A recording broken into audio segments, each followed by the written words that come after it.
വിസ്മയ കേസിൽ പ്രതി കിരൺ കുമാറിന് ജാമ്യം അനുവദിച്ച് സുപ്രീം കോടതി.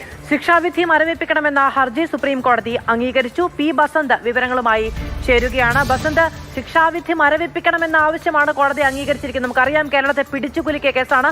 സമൂഹ മനസാക്ഷി അപ്പാടെ വേദനിപ്പിച്ചൊരു കേസാണ്. അതിൽ സ്ത്രീധനത്തിന്റെ പേരിൽ ഒരു പെൺകുട്ടി പീഡിപ്പിക്കപ്പെടാവുന്നതിന്റെ പരമാവധി എന്ന നിലയ്ക്ക് പീഡിപ്പിക്കപ്പെട്ട, നമുക്ക് എങ്ങനെയാണ് ഒരു കുഞ്ഞിങ്ങനെ നഷ്ടപ്പെട്ടു പോയതെന്ന വേദന ഉണ്ടാക്കിയ ഒരു കേസാണ്. ആ കേസിലാണ് ഇപ്പോൾ നിർണായകമായ ഒരു തീരുമാനം സുപ്രീം കോടതിയുടെ ഭാഗത്തു നിന്ന് വന്നിരിക്കുന്നത്. എന്തൊക്കെ വിവരങ്ങൾ? ജില്ലാ കോടതിയാണ് കിരൺകുമാറിന് 10 കൊല്ലത്തെ തടവ് ശിക്ഷ ഈ കേസിൽ നൽകിയത്. ഇതിനെതിരെ ഹൈക്കോടതിയിൽ അപ്പീലുണ്ട്. ഈ അപ്പീലിൽ തീരുമാനമെടുക്കുന്നത് വരെ ശിക്ഷാവിധി മരവിപ്പിക്കണം എന്നുള്ളൊരു ആവശ്യമാണ് കിരൺകുമാർ സുപ്രീം കോടതിയിൽ ഉന്നയിച്ചത്. ഇത് സുപ്രീം കോടതി അംഗീകരിക്കുകയായിരുന്നു. അതായത് അപ്പീൽ തീരുമാനമെടുക്കുന്നത് വരെ ശിക്ഷാവിധി അല്ലെങ്കിൽ 10 കൊല്ലത്തെ തടവ് എന്നുള്ളത് മരവിപ്പിക്കുന്നു എന്നുള്ളതാണ് ഇപ്പോൾ സുപ്രീം കോടതി എടുത്തിരിക്കുന്ന തീരുമാനം. ഇതിന്റെ പശ്ചാത്തലത്തിലാണ് ഇപ്പോൾ കിരൺകുമാറിന് ജാമ്യം അനുവദിച്ചിരിക്കുന്നത്. 10 കൊല്ലത്തേക്കായിരുന്നു ജില്ലാ കോടതി കിരൺകുമാറിനെ തടവിന് ശിക്ഷിച്ചത്. സ്ത്രീധനവുമായി ബന്ധപ്പെട്ട് വലിയ തോതിലുള്ള മാനസിക പീഡനമാണ് വിസ്മയ നേരിട്ടത് എന്ന് ജില്ലാ കോടതി കണ്ടെത്തിയിരുന്നു.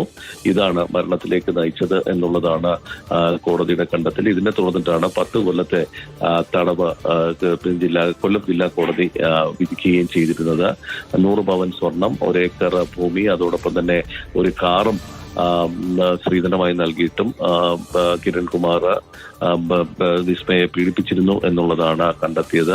ഇതിനെ തുടർന്നിട്ടായിരുന്നു സംഭവങ്ങളിലേക്ക് നയിച്ചതെന്നാണ് കോടതിയുടെ കണ്ടെത്തൽ. ഇതിനെ തുടർന്നിട്ടായിരുന്നു അന്ന് 10 കൊല്ലത്തെ തടവ് വിധിച്ചത്. ഇതിനെതിരെയായിരുന്നു കിരൺകുമാർ അപ്പീൽ. ആ അപ്പീൽ ഇപ്പോഴും ഹൈക്കോടതിയുടെ പരിഗണനയിലാണ്. അപ്പോൾ ആ പരിഗണനയിൽ മരവിപ്പിക്കുന്നു എന്ന് പറയുമ്പോൾ ഇപ്പോൾ സ്വാഭാവികമായും അയാൾക്ക് ജോലിയിൽ നിന്നടക്കം മാറി നിൽക്കേണ്ടി വരുന്നത് ഈ കേസിൽ ശിക്ഷിക്കപ്പെട്ടു വന്ന സാഹചര്യത്തിൽ നിന്നാണ്. അപ്പോൾ എത്രത്തോളം അനുകൂലമായ ഒരു സാഹചര്യം കിരണിന് ഉണ്ടാവുന്നുണ്ട് ബസന്തി ഈ വിധിയോടെ?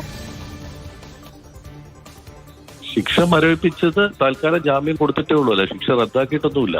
അതിൽ ആനുകൂല്യം എന്ന് പറയുന്നത് ആ കാലാവധി, അല്ലെ, തീർപ്പ് ഹൈക്കോടതിയിലെ കേസ് നടക്കുന്ന കാലത്തോളം ജാമ്യത്തിൽ പുറത്തു നിൽക്കാമെന്നുള്ളൊരു ആനുകൂല്യത്തിനപ്പുറം മറ്റൊന്നും ഇതിൽ ലഭിക്കുന്നില്ല. ശിക്ഷ റദ്ദാക്കുക ഒന്നും ചെയ്തിട്ടില്ല, അത് മരവിപ്പിക്കുക മാത്രമാണ് ചെയ്തിട്ടുള്ളത്. അത് സാധാരണയായിട്ട് വിചാരണ കോടതിയിൽ തന്നെ അത്തരം ആവശ്യങ്ങൾ വരാറുണ്ട്, ചിലപ്പോൾ പരിഗണിക്കാറില്ല. അപ്പോൾ ഹൈക്കോടതിയിൽ അപ്പീൽ വന്നിരിക്കുന്ന ഒരു സാഹചര്യത്തിൽ ശിക്ഷാവിധി മരവിപ്പിക്കണമെന്നുള്ളൊരു ആവശ്യം, ഒരു ഹർജിയാണ് വന്നത്. അത് അംഗീകരിക്കുകയാണ് സുപ്രീം കോടതി ചെയ്തിരിക്കുന്നത്. അതിനെ തുടർന്ന് ജാമ്യം നൽകുന്ന ഒരു കാര്യങ്ങളിലേക്ക് പോവുകയും ചെയ്തിട്ടുണ്ട്. ശരി, പി ബസന്താണ് വിവരങ്ങൾ നൽകിയത്. വിസ്മയ കൊലപാതക കേസിൽ ഭർത്താവ് കിരൺ കുമാറിന് ജാമ്യം ലഭിച്ചിരിക്കുകയാണ്. ശിക്ഷാവിധി മരവിപ്പിക്കണമെന്ന ആവശ്യമല്ലാതെ ഹൈക്കോടതിയിൽ അപ്പീൽ വന്നിരിക്കുന്നതിനാൽ അപ്പീലിൽ തീരുമാനമാകുന്നതുവരെ ആ ശിക്ഷാവിധി മരവിപ്പിക്കണമെന്ന ആവശ്യമാണ് കോടതി അംഗീകരിച്ചിരിക്കുന്നത്.